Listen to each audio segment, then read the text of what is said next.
이게 안 의원 본인의 당선에 도움이 좀 된다고 보십니까? 안철수 의원은 재반격을 해갖고 이 인적 청산 이게 왜 필요한지에 대해서 한 걸음 더 들어가면서 이 판을 좀 키웠어야 됩니다. 쌍권이 반격하니까 거기에 대한 재반격은 안 하고 엉뚱하게도 그 화살을 한동훈 나올 거냐 안 나올 거냐 뭐 이런 걸로 돌려버려다 보니까 지금 한동훈 전 대표가 출마를 고심하는 좀 가장 큰 이유가 좀 뭐라고 할 수 있을까요? 이 당의 어떤 긍정적 유의미한 결과, 유의미한 변화를 이루어낼 수 있을 것인가. 그게 제일 큰 겁니다. 친윤, 이른바 구주류들이 동요하고 있습니다. 앞으로 어떻게 내가 살아남을 수 있을 건지에 대해서 사실상 좀 각자 도생 모두로 좀 넘어가는 그런 분위기입니다.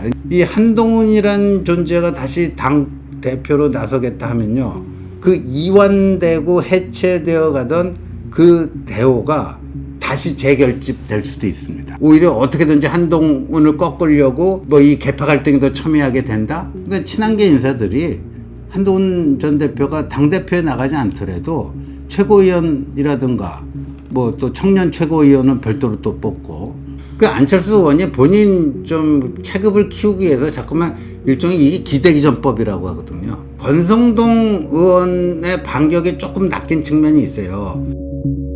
국민의힘 당권 경쟁에 관심이 상당히 쏠렸습니다. 일단 안 의원 출마 타이밍 좀 어떻게 보셨는지 궁금하고요. 저는 좀 승부수를 던진 걸로 봤는데 이게 안 의원 본인의 당선에 도움이 좀 된다고 보십니까? 그러니까 일단 안철수 의원이 이슈몰이하는 데는 성공한 것 같습니다. 지금 국민의힘에 대해서 지지자들조차도 이제 쳐다보기조차 싫다.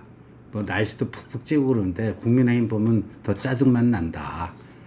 그러니까 아예 관심을 끄려고 하는 그게 있었어요. 근데 이제 안철수 의원이 이른바 쌍권을 저격을 하고 인적 청산을 선명하게 내세우면서 뭐 좀 이제 하려고 하는 거 맞아? 하면서 다시 좀 이목을 집중시키는 그런 효과는 있었다고 봅니다. 근데 좀 아쉬운 거는 그 먼저 본인이 쌍권을 선제 타격을 하지 않았습니까? 거기에 대해서 쌍권이 반격을 했어요. 그 반격을 했으면 안철수 의원은 재반격을 해갖고 내가 왜 이 인적 청산 이게 왜 필요한지에 대해서 그 명분 또 당신들이 왜 물러나야 되는지 여기에 대해서 조금 더 한 걸음 더 들어가면서 이 판을 좀 키웠어야 됩니다. 그러면 그 지지자들과 일반 국민들의 관심도가 더 올라가면서 국민의힘이 저렇게 일단 싸움이 시작됐는데 저 결과에 따라서 뭐가 좀 바뀔 수도 있겠구나 하는 그런 느낌을 더 강하게 줄 수가 있었는데 근데 쌍권이 반격하니까 거기에 대한 재반격은 안 하고 엉뚱하게도 그 화살을 한동훈 나올 거냐 안 나올 거냐 뭐 이런 걸로 돌려버려다 보니까 약간 뭐 여러 가지로 좀 뭐 일단 시작했으면 뭐 매듭이 돼야 되는데 좀 애매합니다. 그러니까 이제 다른 어떤 당권 주자들을 계속 호명하고 있잖아요. 네. 이제 그거는 판 키우기에 어떤 적합하지 않은 방식이라고 좀 보시나요?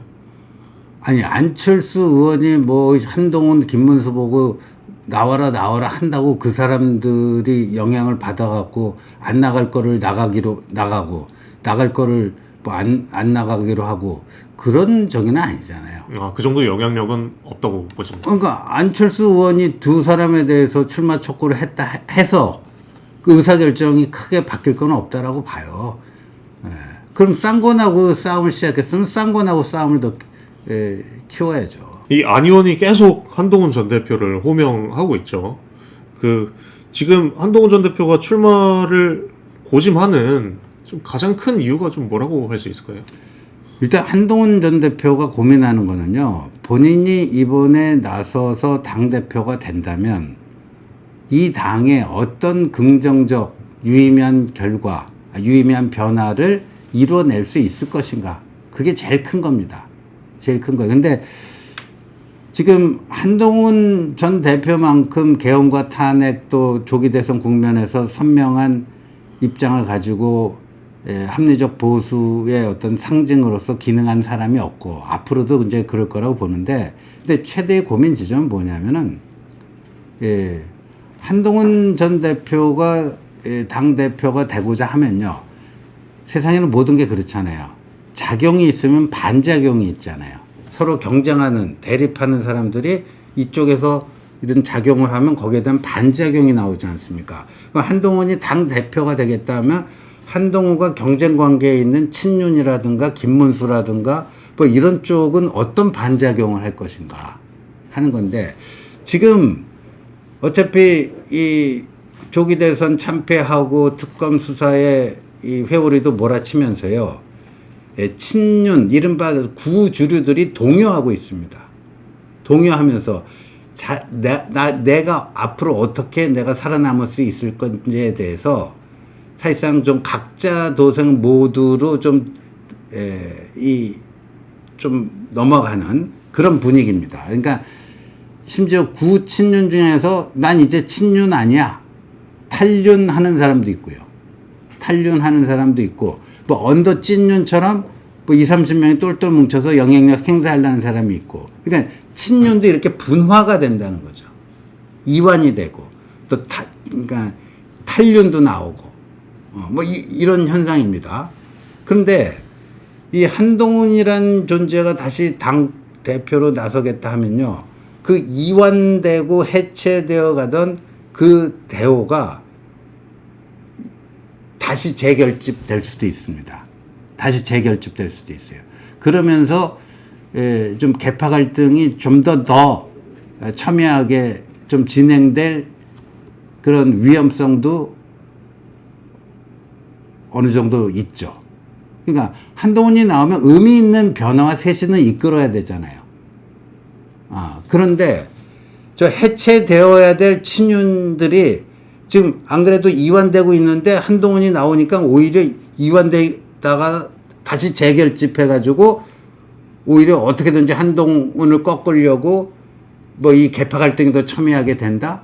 그러면 한동훈의 의도와는 무관하게 유의미한 변화 쇄신을 이끌어내는데도 한계가 있고, 또 계파 갈등은 아주 극렬해질 것이고, 뭐 그런 것들이죠.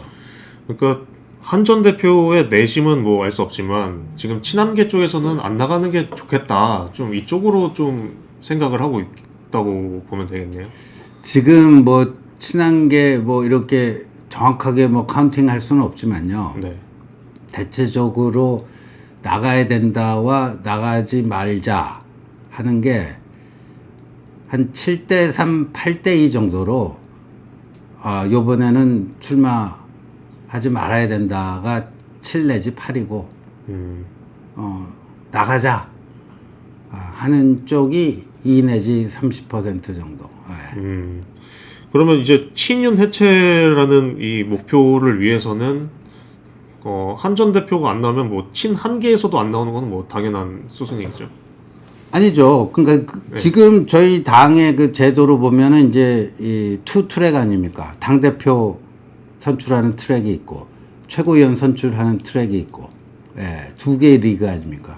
그러니까 친한계 인사들이 한동훈 전 대표가 당 대표에 나가지 않더라도 최고위원이라든가 뭐 또 청년 최고위원은 별도로 또 뽑고, 뭐 여성 최고위원도 한 자리 몫이 있고, 뭐 그런 지도부의 입장에서 계속 변화와 쇄신의 목소리를 내는 거, 그거는 얼마든지 할 수 있는 거죠. 대표는 아니더라도. 예. 한동훈 개인은 당대표에 출마 안 하지만 친한계 다른 인사들은 최고위원에 도전할 수 있다라는 거죠. 알겠습니다. 일단 그런데 그 안철수 의원이 계속해서 우리 이제 선의의 경쟁 해보자, 이렇게 촉구하는 거는 지금 고심하는데 전혀 영향을 미치지 못하고 있다. 그렇다고 봐요. 그 안철수 의원이 본인 좀 체급을 키우기 위해서 자꾸만 일종의 이게 기대기전법이라고 하거든요. 근데 그 권성동 의원의 반격이 조금 낚인 측면이 있어요.